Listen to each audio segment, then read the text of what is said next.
Animal Farm, Chapter 5. Molly caused more problems during the winter. She was always late to work and said she was in pain, but she ate like normal. She would always find an excuse to go to the drinking pool and stare at her reflection. But one day Clover asked her a question. Molly, this morning I saw you with one of Mr. Pilkington's men. He was talking to you and petting you on your nose. What does that mean, Molly? No, he didn't. I wasn't. It isn't true, cried Molly. Molly, look me in the face. Do you promise that man was not petting you? It isn't true, Molly said. She could not look Clover in the face. She ran away. Clover went to Molly's stall and found a pile of sugar and a lot of different colored ribbons under the hay. 3 days later, Molly disappeared. The pigeon said she was on the other side of the country with a man pulling a cart. The man was petting her and giving her sugar. She also had a fresh haircut and ribbons in her mane. None of the animals ever mentioned Molly again. In January, nothing could be done on the farm, so the animals held many debates.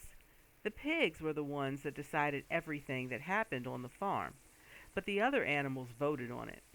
Snowball and Napoleon were the main leaders, but they never agreed with each other. Snowball often made the other animals agree with him through talking, but Napoleon was better at getting support outside of the meetings. The sheep loved him. They would start saying, 4 legs good, 2 legs bad, in the middle of the meetings, right in the middle of Snowball's speeches. Snowball had many ideas, but Napoleon never seemed to. Their biggest argument was over the windmill. Snowball said that they should build one on the highest hill of the farm. The windmill would give them electrical power. They would have lights in their stalls, keep warm in winter, and run machines to make work easier. The animals had never heard of anything like it and were fascinated.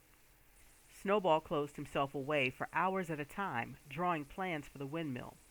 All the other animals came to look at Snowball's plans, but Napoleon said he didn't care.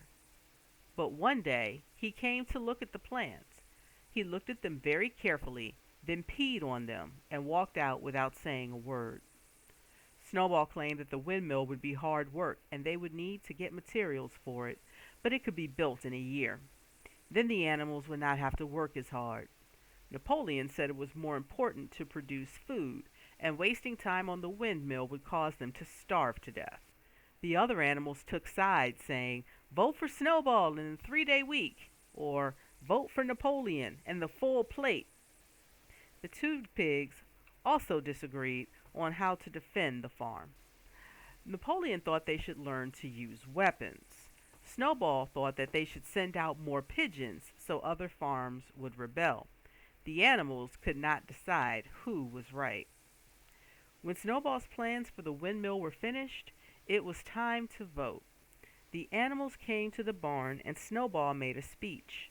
Snowball talked about how wonderful life would be after the windmill was built, and the animals were beginning to agree with him.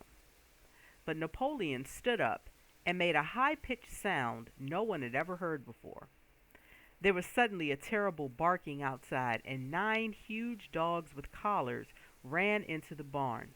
They ran straight at Snowball, who managed to get away before they could bite him to pieces. He ran out of the barn, and the dogs chased him. All of the animals watched him run away towards the road and escape with inches to spare. The animals were quiet and afraid as they went back into the barn. The dogs soon came back. No one could imagine where they came from. They soon remembered Jessie and Bluebell's puppies that Napoleon had taken. They stayed close to Napoleon and wagged their tails at him the way that the other dogs used to do to Mr. Jones. Napoleon, surrounded by the dogs, announced that the Sunday meetings would stop. All the questions would be brought to a group of pigs led by Napoleon. This group would make all the decisions for the farm. The animals would still raise the flag and sing Beasts of England, but there would be no more speeches or votes. The animals were upset. 4 young pigs began to protest, but the dogs growled at them. Then the sheep began shouting, 4 legs good, 2 legs bad, for the next 15 minutes. Afterwards, Squealer was sent to explain. Comrades, he said, I hope you all realize the extra work that Napoleon has given himself. Leadership isn't fun. It is a deep and heavy responsibility. No one thinks that all animals are equal more than Napoleon. He would be very happy to let you make decisions for yourselves, but you might make the wrong decisions.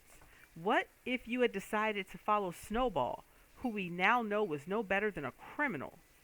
He was brave in the Battle of the Cowshed, someone said. Bravery is not enough, said Squealer. Loyalty and obedience are more important. We need discipline. One wrong move and Jones would come back. You don't want Jones back, do you? No one wanted Jones back. Boxer, who had finally thought it through, said, If Comrade Napoleon says it, it must be right. From then on, he added, Napoleon is always right, to his motto of, I will work harder. 3 weeks after Snowball ran away, the animals were surprised to hear Napoleon say the windmill would be built after all. It was expected to take 2 years. It would be hard work, and it might be necessary to give the animals less food. That evening, Squealer explained that Napoleon had never been against the windmill. He said that Snowball had stolen the plans from Napoleon.